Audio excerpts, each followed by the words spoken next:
At ayan na nga po mga kagaygay, tayo ay maglilinis na. Lilinisan muna natin yung basurahan kasi sobrang dumi. At ayan na nga po, titingnan natin ang mahiwagang bahay namin. Tingnan nyo guys. Nagtapon si mama ng basura. Tingnan yung basurahan namin. At ayan, si mama ay magluluto mamaya.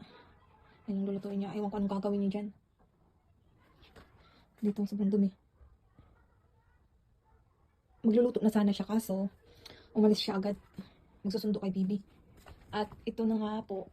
Ito rin yung basurahan namin. Yung isa. Lilinisan ko yan. At magwawalis ako kasi tingnan nyo. Tingnan nyo yung kalat. Ganyan kakalat yung bahay namin ngayon. Ayan mga kagaygay, magsisimula na tayo maglinis ng basura namin. Tingnan nyo.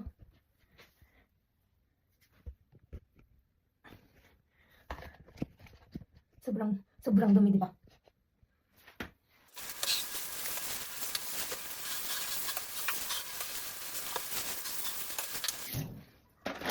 Ay! Nititan pa tayo dun.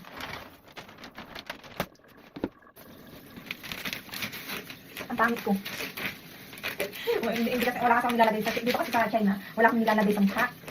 Hindi sabon lang, ganun. Tsaka lipstick lang, yun lang nilalagay ko. Pero sa mukha talaga, wala akong na-apply. Nakakatamad. Iwan ko kung bakit. Kasi po, pero nung nabuntis ako yung una kong pagbubuntis nun, palais ako sa sarili ko. Ngayon lang, itong pangalawa ko lang na binubuntis ko. Ngayon lang ako yung hindi palais sa sarili. Iwan ko kung bakit.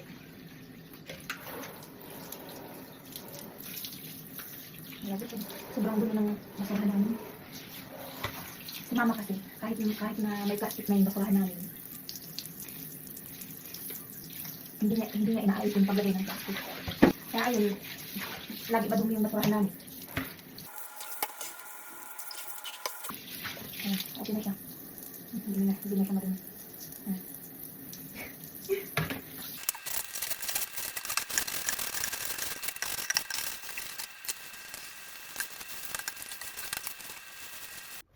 Ayun mga kagagay, magwawalis na tayo. Ay, grabe yung mukha. Wala kasi ginagamit sa mukha eh.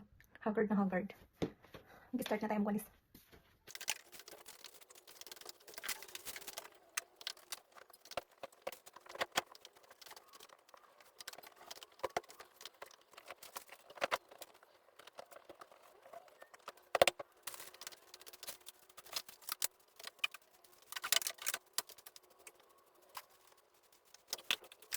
Ay mga kagagay, tapos na tayo magwalis dito sa kitchen naman tayo magwawalis. Ay, kitang-kita yung ano ng itsura ko sa iPhone. Kung gaano kapangit. Walang filter.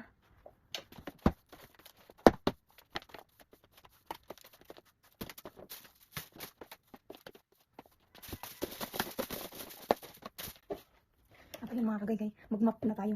Kasi madumi yung sahig. Kaya kailangan mag-mop. May oras pa naman tayo. Pero hindi gaano kahaba kasi.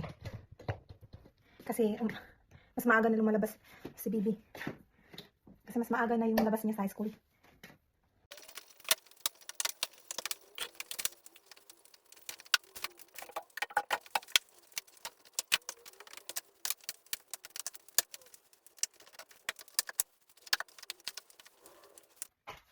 Ayun guys, mag-map kasi si mama. Sobrang basa yung sahig. At saka yung asawa ko pag nagmamap din, sobrang basa yung sahig, grabe.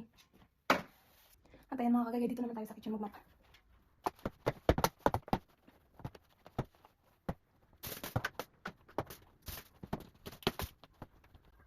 At ayan guys, tapos na tayo mag-map.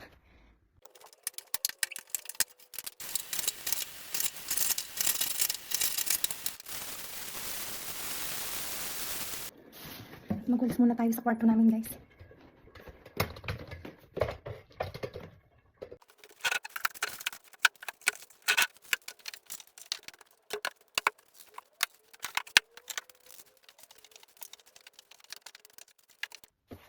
Ayun mga kagaya, tapos na tayo maglinis. Tsaka, parating na rin yun sila mama, pero hindi ko muna pinakaalaman yung kitchen kasi nga magluluto si mama. Siguro bukas na rin ako maglilinis doon. Kaya ayun na nga mga kagagay. Salamat sa panonood.